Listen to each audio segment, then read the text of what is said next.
probably wouldn't know it, but Gaza is rich, gas rich, at least 1.4 trillion cubic feet rich, to be precise. But there's a catch.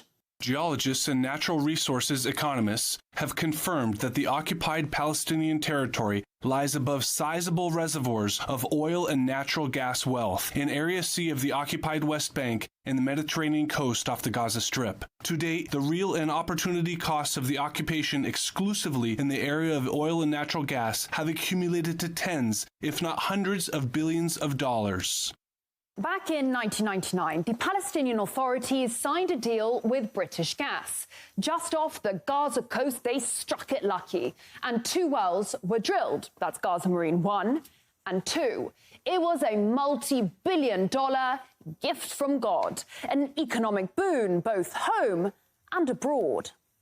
This is one of the key messages here today. There will be gas available for export.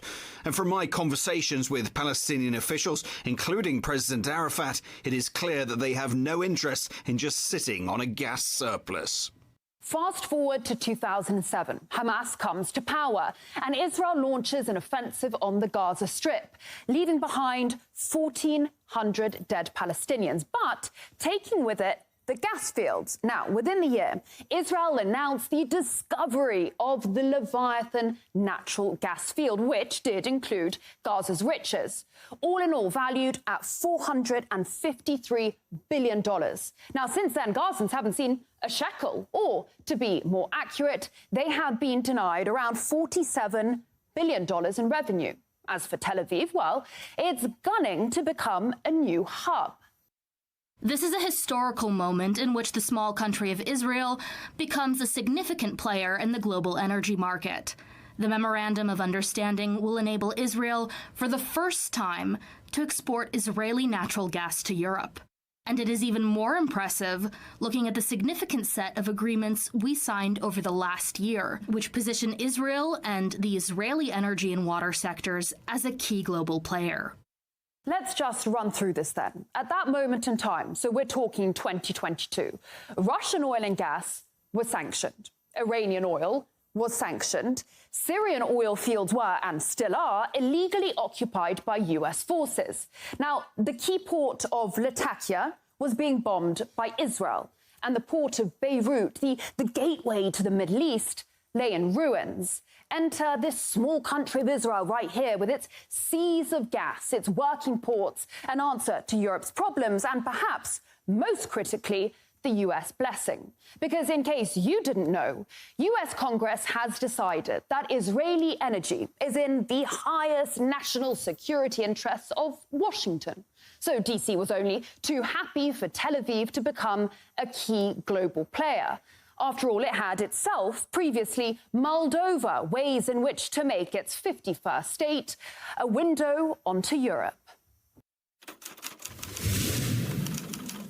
Another interesting application of nuclear excavation would be a sea-level canal 160 miles long across Israel, connecting the Mediterranean with the Gulf of Aqaba and thus the Red Sea and the Indian Ocean. Such a canal would be a strategically valuable alternate to the present Suez Canal.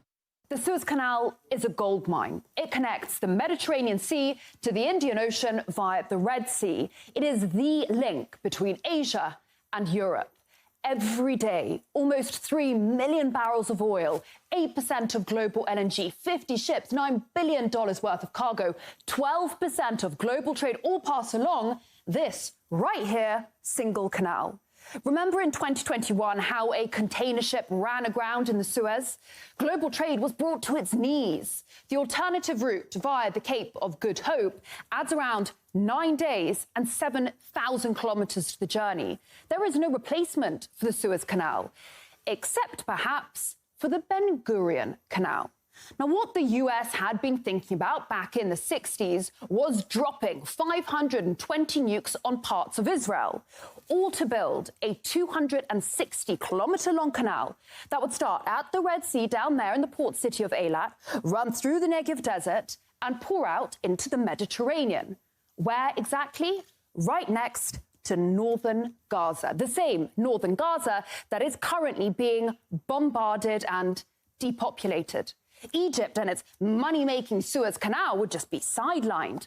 The same Egypt that, rumour has it, is now considering taking in refugees in exchange for debt relief by the US.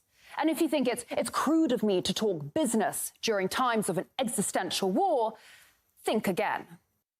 The winning companies have committed to unprecedented investment in natural gas exploration over the next 3 years, which would hopefully result in the discovery of new natural gas reservoirs. In recent weeks, Tel Aviv has handed out 12 new licenses to 6 companies, on top of the plan to tap more of the Gaza marine resources. This area is a strategic gold mine. The Israelis have their largest foreign base down the Red Sea, just off Eritrea. And here a bit further down, well, Beijing has a naval base in Djibouti, a key piece in its enormous global infrastructure project, the Belt and Road, hated by London, Brussels and Washington alike. Always ask yourself, cui bono, who benefits? Because war is horror and war is hell. But never forget that war, above all else, is big business.